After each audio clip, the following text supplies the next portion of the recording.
Evangelho, segundo domingo do tempo do Advento.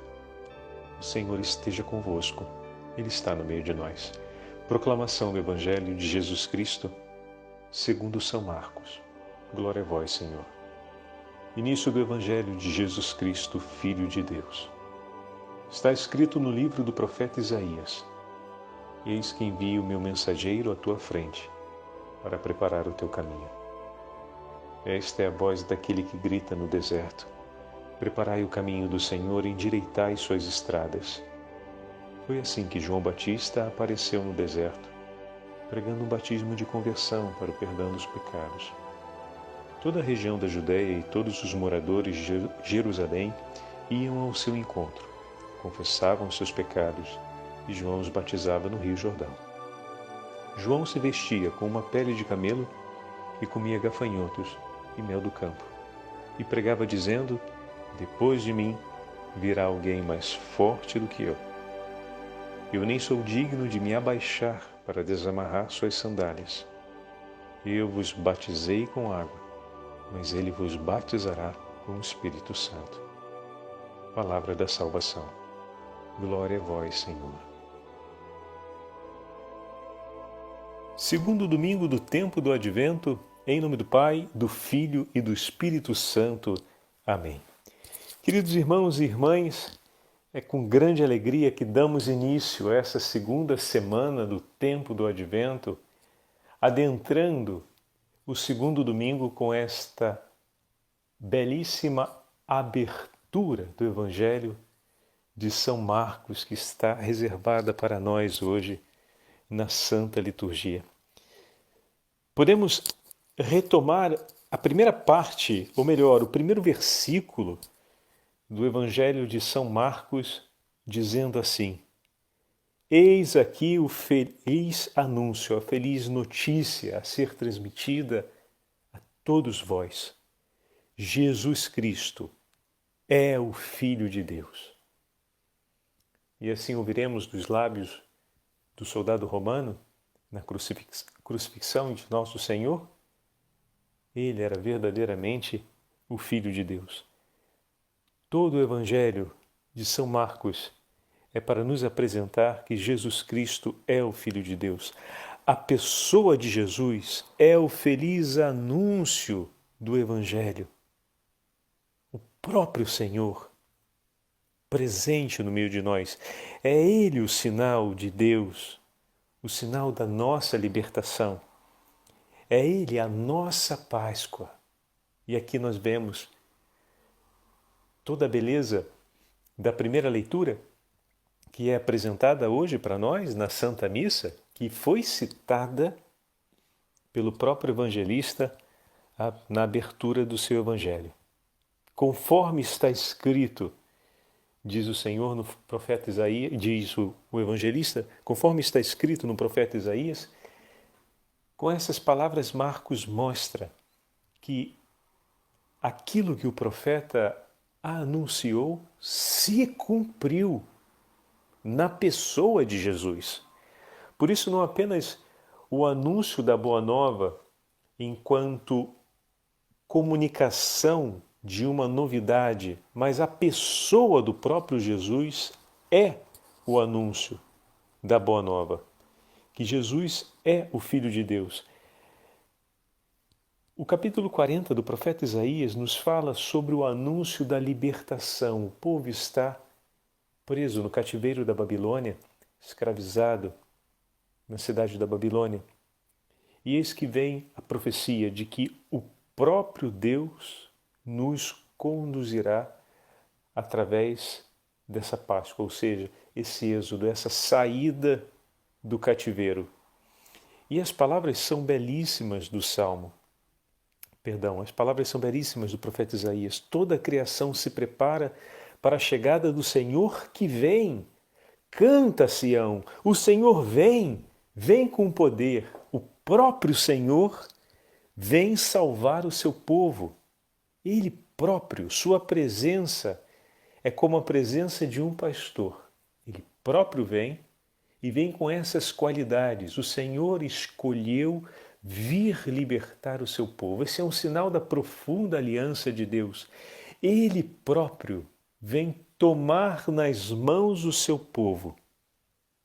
E as qualidades do coração desse Deus que conduz o povo para fora do cativeiro, para fora da escravidão, nessa passagem para a libertação, as qualidades do coração desse Deus são as qualidades do coração de um bom pastor que apacenta, ou seja, que acalma, que conduz, que faz conhecer a sua voz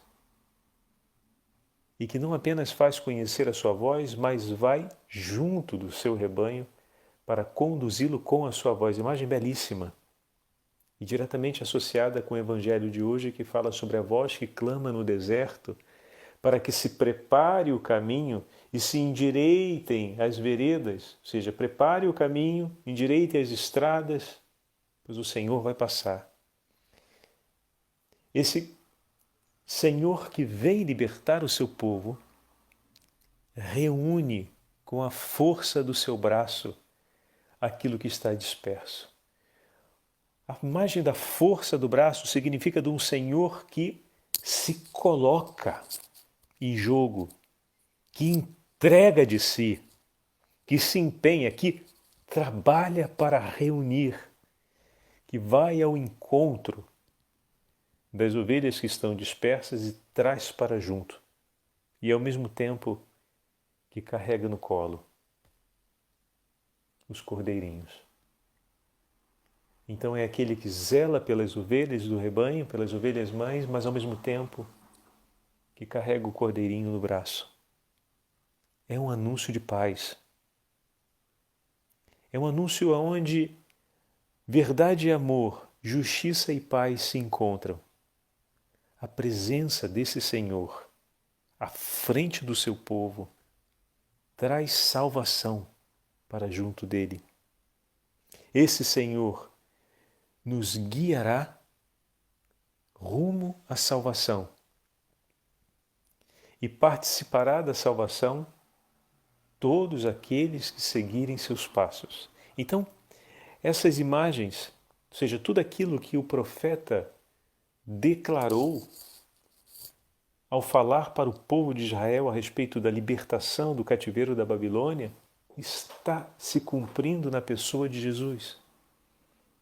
O próprio Filho de Deus se faz homem como nós, ou seja, abraça a nossa humanidade e estabelece uma grande aliança, porque o Senhor vem trazer o anúncio da paz.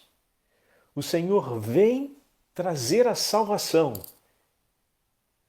Ele toma sobre si a nossa humanidade para nos entregar a reconciliação, para nos dar outra vez a chance de termos a vida e a vida em abundância, a vida eterna.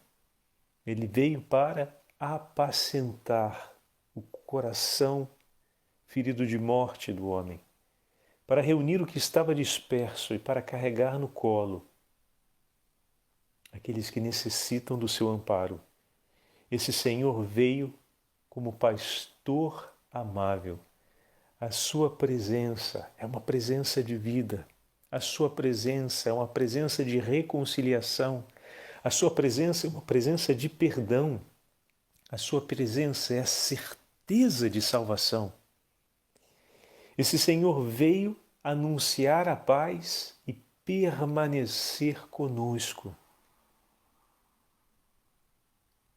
para que nós possamos viver em paz. Esse Senhor que vem com o poder de esmagar a morte, vem com o poder de nos restituir a vida, vem com o poder para a conversão completa do nosso coração. Então esse é o anúncio que abre a segunda semana do tempo do Advento e é marcada pela figura de João Batista, que no Evangelho de São Marcos a sua pregação e a pessoa de João Batista, ela é muito discreta, é muito enxuta. Enquanto no Evangelho de João tem um desdobramento maior, em Marcos essa imagem, essa pregação são muito discretas para colocar em relevância exatamente o anúncio da presença de Jesus. E é João Batista, ou melhor, a respeito de João Batista se fala no versículo 6 e se faz um pouco a descrição das características. É um tipo austero. Se veste com pele de camelo, se alimenta de gafanhotos, de mel silvestre, uma vida muito austera, que revela para nós não apenas o coração do homem que escolheu ter tudo em Deus, mas o coração do homem que abraça o caminho de conversão e penitência. João Batista é retratado como a figura do penitente também. Não apenas como aquele que escolhe, que testemunha como os profetas a completa austeridade. Essa austeridade ela tem um significado. Seguir Jesus, acolher o anúncio da Boa Nova, é escolher ter Deus como seu único tesouro. E isso me entrega uma relação de austeridade com o tempo presente.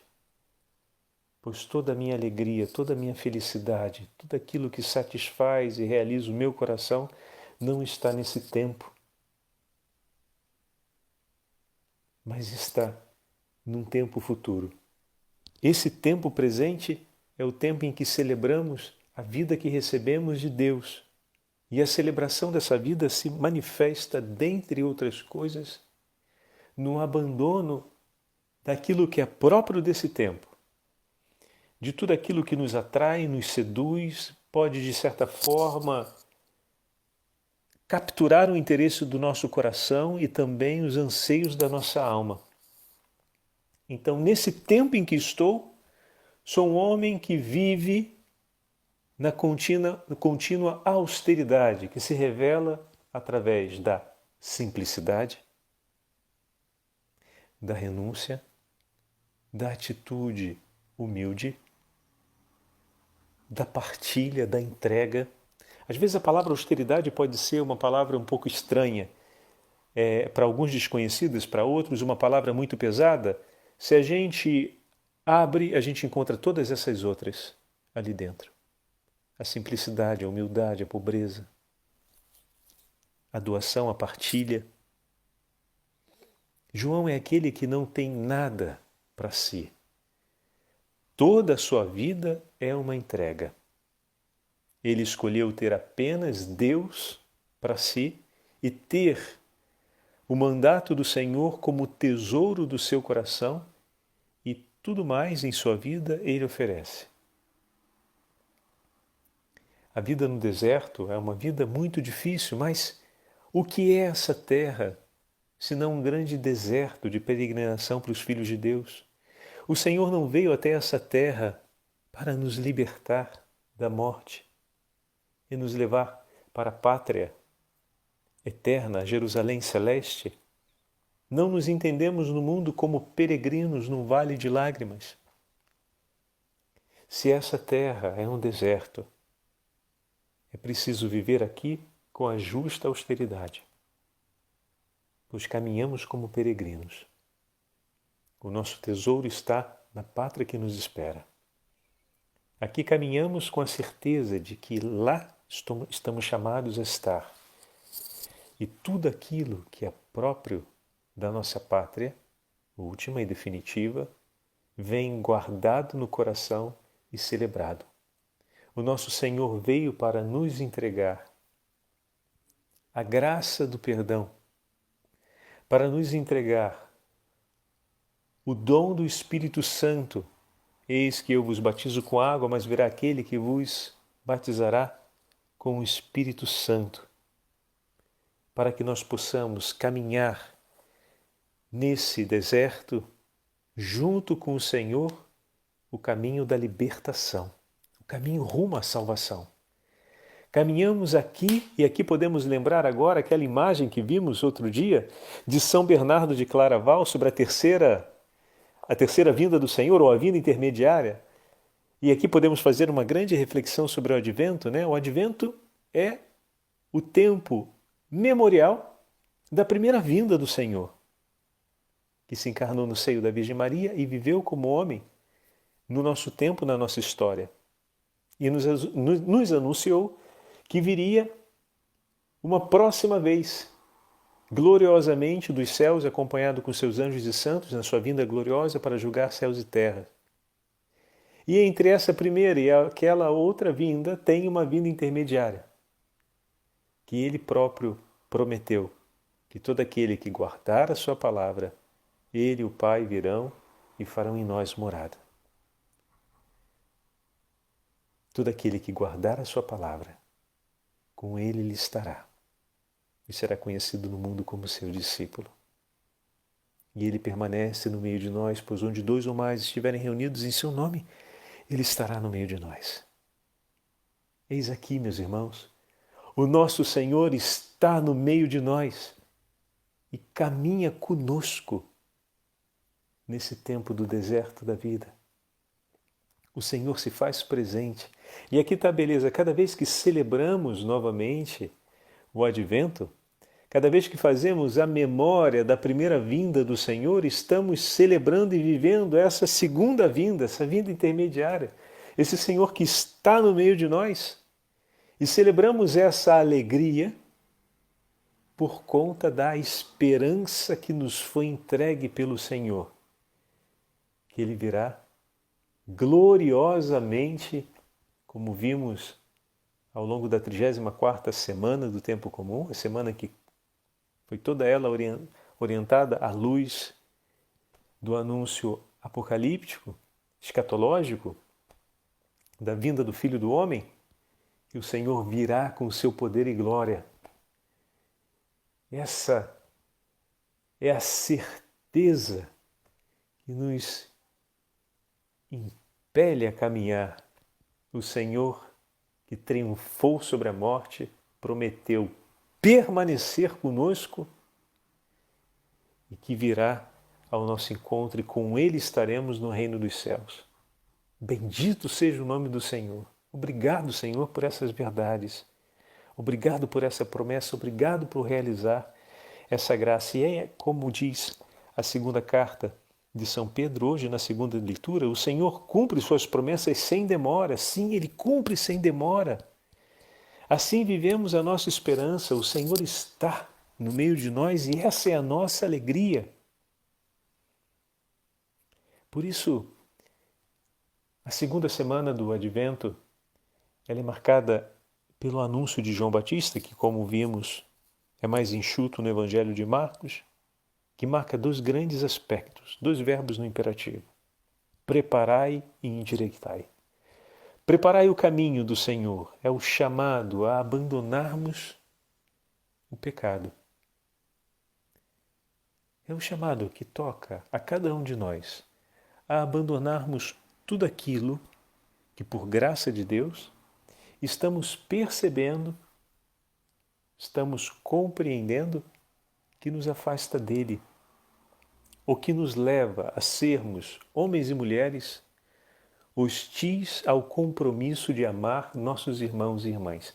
Está vendo como está sendo uma graça de Deus a nossa caminhada juntos, porque ao longo do tempo o nosso coração vai se iluminando e os olhos da alma conseguem perceber diversas situações, modos de pensar, modo de agir nosso, que criam essa hostilidade na hora de amar o próximo e que vamos nos dando conta que aquilo dali não nos ajuda a permanecer unidos a Deus.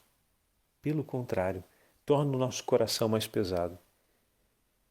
Agradece ao Senhor cada vez que a sua consciência aumenta a respeito dessas situações e entrega ao Senhor como ato de amor e renúncia. Senhor, eu percebo que esse modo de pensar, ou esse modo de falar com a minha esposa e com meu filho, eu estou começando a me dar conta, Senhor, que de fato não ajuda. Eu sempre me precipito na hora de fazer um julgamento, na hora de concluir algo. E essa sensibilidade do meu coração a ver só o que há de ruim entre nós, isso não ajuda, Senhor. E que bom que eu estou aprendendo a olhar diariamente para as coisas boas e a recordar o que de bom o Senhor fez no meu relacionamento com a minha esposa, o que de bom o Senhor fez e deu para a gente no nosso relacionamento, a casa, no meu relacionamento com meu filho. Como é bom, ao longo do dia, pensar na minha esposa, pensar no meu filho, pensar no meu marido, pensar no meu filho, na minha filha, e agradecer ao Senhor pela vida dele, e agradecer pelas vezes em que o Senhor foi socorro por nós, como isso aquece e ao mesmo tempo acalma o meu coração, e como tem me ajudado, Jesus, a deixar aquele hábito tão enraizado que eu acabei consolidando, de sempre olhar o que tem de negativo entre nós. De quando vejo uma coisa ruim ou que não está andando bem, me precipitar rápido em falar e começar a brigar por causa daquilo. Agora eu estou começando a perceber como esse exercício de recordar o que o Senhor nos dá como graça tem me ajudado a perceber o quanto aquele meu modo de ser não me ajuda a estar em paz e a viver em paz, a escolher você, Senhor, a escolher a sua palavra, a lembrar da sua palavra. Obrigado porque o Senhor está iluminando o meu coração e me dando a graça de aprender a ser diferente. Muito bem, aí, olha aí, você está preparando o caminho do Senhor. Preparai o caminho do Senhor. Abandonar aquilo que me leva a estar longe de Deus, a romper com Deus e a desistir de amar do meu irmão. Esse é o chamado. O que ainda me leva a desistir de amar o meu irmão? E é isso que eu sou chamado a abandonar. E os exercícios que temos proposto durante esse tempo estão nos ajudando a ter olhos para isso, para que possamos renunciar e ao mesmo tempo ter a coragem de abandonar. A pregação de João Batista também fala de endireitar a estrada.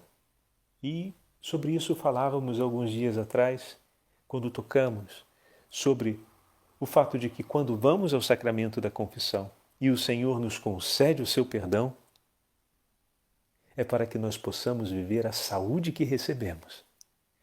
Então o Senhor nos cura do nosso mal, nos cura das nossas feridas, nos cura daquilo que nos envenena para que nós possamos desejar a saúde. O padre usava aquela imagem sobre a dieta, né? Que um começa fazendo às vezes a dieta um pouco contrariado, depois começa a ver os efeitos da dieta e se dá conta que a dieta é alguma coisa que vale a pena.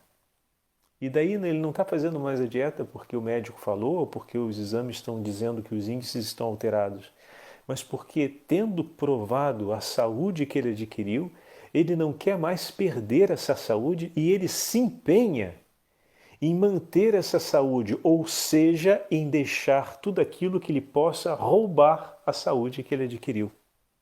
Estão entendendo?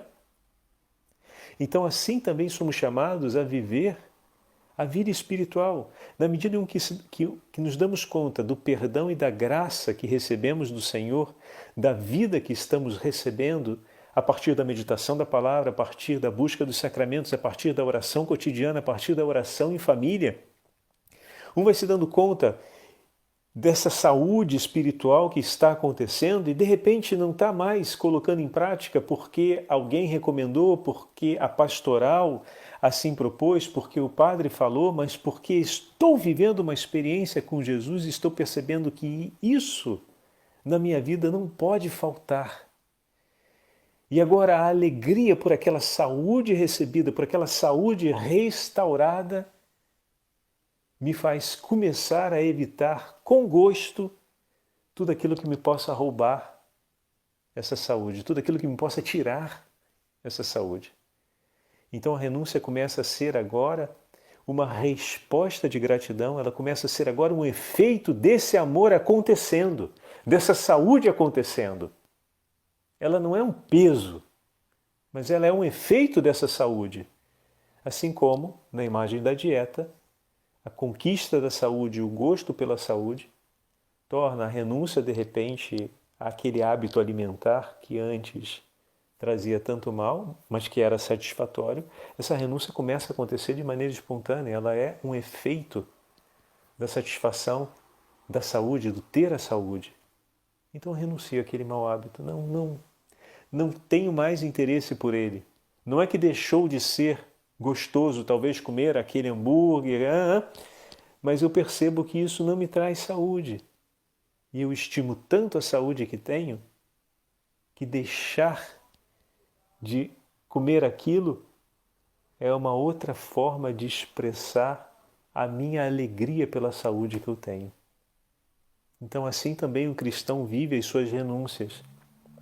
A austeridade da qual falávamos, na verdade, é a imagem dessas renúncias que vivemos nesse tempo por tudo aquilo que o Senhor nos entrega. São tantas graças, o Senhor nos entrega tanto do seu amor, o Senhor nos faz participar da sua vida e a alegria se torna tão grande que a gente começa a expressar o efeito dessa vida e dessa alegria presente na nossa vida, acontecendo na nossa vida, com a renúncia a todo tipo de egoísmo, com a renúncia a todo tipo de prioridade por nós mesmos, com a renúncia a todo tipo de orgulho ou de mesquinhez, a renúncia a toda busca por satisfação e por afirmação do próprio prestígio, a todo desejo de dominação e prepotência em relação aos nossos irmãos, e vamos pouco a pouco renunciando também àquilo que possa tirar do nosso coração a chance de viver a humildade, a tudo aquilo que pode nos levar a renunciar à fraternidade, a renunciar à chance de me entregar pelo meu irmão, tudo aquilo que possa seduzir o meu coração a pensar em mim mesmo, lembrando aqui a imagem da viúva no templo que dá as suas moedas, tudo aquilo que me possa levar a pensar mais em mim mesmo, ao invés de ter sempre presente no meu coração o gosto por não deixar passar uma única oportunidade, por menor que seja, de ver o meu Senhor honrado e amado. Estão vendo como é que as coisas se encaixam? Essa é a austeridade da vida do cristão. Se a gente olha a partir do mundo, a gente diz que vida miserável de tantas perdas. Mas se a gente olha de dentro da experiência que estamos vivendo com a vida que recebemos do Salvador, é uma explosão de alegria. E essa austeridade não é outra coisa senão a expressão de uma alegria escolhida para a própria vida, de uma vida que está sendo vivida e celebrada, e aquilo dali é apenas a consequência. Se eu olho do mundo, se eu olho de fora da experiência de fé, parece uma vida miserável de penúrias e de desalentos. Mas se eu olho a partir da experiência de fé, da vida que estou recebendo do meu Senhor, que estou recolhendo com Ele, em cada celebração, em cada momento, toda renúncia, toda austeridade não é outra coisa senão a expressão dessa vida celebrada. Que maravilha, meus irmãos! Aonde estão os meus olhos e aonde está a sensibilidade do meu coração? Pois o Senhor nos entregou a sua vida, já nos deu o Espírito Santo, e nós estamos caminhando sob a regência desse Divino Espírito e estamos aprofundando a alegria da salvação recebida no Senhor. Por isso, vamos nos tornando também, homens e mulheres, um pouco mais austeros, estranhos, né? Às vezes para a nossa própria família. Às vezes a família está pensando em período de Natal, é festa, é curtição, é férias. E a gente está ali meio esquisito, pensando na missa, pensando em fazer a novena de Natal, pensando em reunir a família para agradecer tudo aquilo que o Senhor nos deu e por nós tem feito. E às vezes encontramos até o feedback na nossa própria família, daqueles que dizem, sim, sim, sim, é preciso a gente agradecer, mas não vamos exagerar. Assim não vamos exagerar. Mas desde quando é exagerado agradecer ao Senhor? Não é um exagero a gente rezar o rosário em família todo dia. Não é um exagero a gente meditar a palavra de Deus todo dia. Não é um exagero a gente ter certos hábitos de penitência, pensar na conversão dos pecadores. Não é um exagero a gente ter o cuidado de falar sobre as coisas de Deus entre nós. Não é um exagero a gente procurar se amar uma e outra vez. Não é um exagero sofrer pela falta de amor que possa estar acontecendo entre nós. Não é um exagero querer oferecer a própria vida para ver o outro feliz. Não, isso tudo não é um exagero. Isso tudo é muito bom. Isso tudo faz a gente feliz já aqui, em meio ao vale de lágrimas que caminhamos. Mas para a gente perceber que isso tudo é parte da beleza da vida que temos e da vida que temos porque recebemos das mãos do Senhor, é preciso uma vigorosa experiência de fé.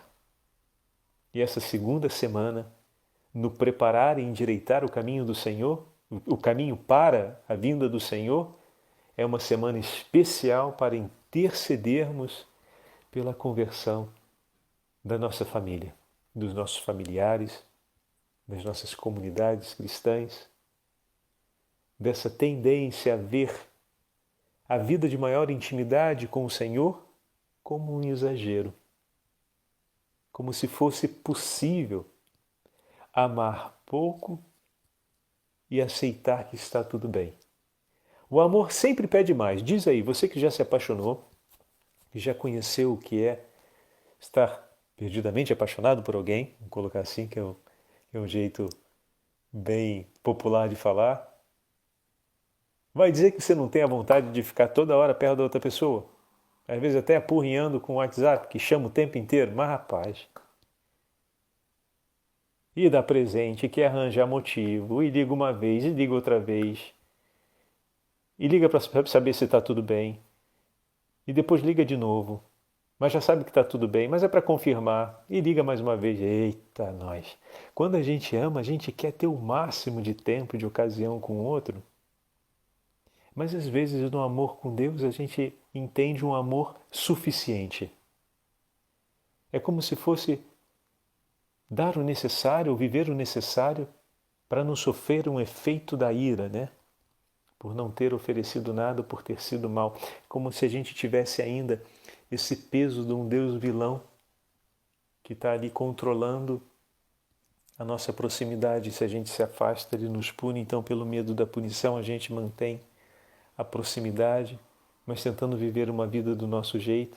Mas na medida em que a gente vai conhecendo que o amor desse Deus não é assim, um amor mesquinho, mas é um amor amplo, é um amor de entrega total, é um amor que enxuga as nossas lágrimas, que sorri conosco, é um amor ciumento que olha com cuidado e sabe como o nosso coração é disperso e pode se perder, e muitas vezes nos chama a atenção para que a gente acorde e não se disperse na vida. É um amor intenso, como é próprio do amor, e ele nos chama e nos quer para si. Quando nos damos conta de que o amor do nosso Senhor é um verdadeiro amor que nos faz livre, que nos deixa livres, e a gente enfim se apaixona e escolhe dizendo: é nesse amor que eu quero viver a minha vida, pronto. Ali tudo flui. Então vamos rezar para que os nossos irmãos e nossas famílias, para que os nossos irmãos nas nossas comunidades cristãs possam viver essa experiência. De maneira particular, lembremos talvez muitos de nós ainda estejamos nessa tensão, outros talvez já tenham passado por essa tensão, a tensão de viver um amor que seja suficiente. Não exagerar. O famoso não exagerar, não vamos exagerar. Não. É difícil quando a gente ama não exagerar, mas exagerar no amor de maneira autêntica é necessário, porque o amor se revela em entrega total. E total é total. Então, peçamos ao Senhor essa graça e, sobretudo, que estamos caminhando agora, já praticamente na direção do dia da Santíssima Virgem Maria, Nossa Mãe Imaculada. Estamos caminhando nos últimos dias em direção à novena, à conclusão da novena, da festa, na próxima terça-feira, da Imaculada.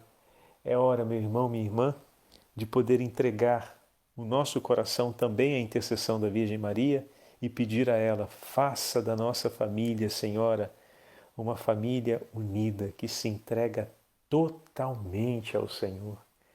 Que sejamos homens e mulheres com um coração disposto a fazer a nossa vida sempre digna do Senhor. Uma vida aberta, entregue nas mãos do Senhor. Prepara, Senhora, os caminhos do nosso coração para que possamos estar sempre juntos do Seu Filho e vivermos continuamente celebrando a vida que Ele nos entregou. O Senhor esteja convosco, Ele está no meio de nós. Pela intercessão de São João Batista e da Santíssima Mãe de Deus, abençoe-vos o Deus Todo-Poderoso, Pai, Filho e Espírito Santo. Amém.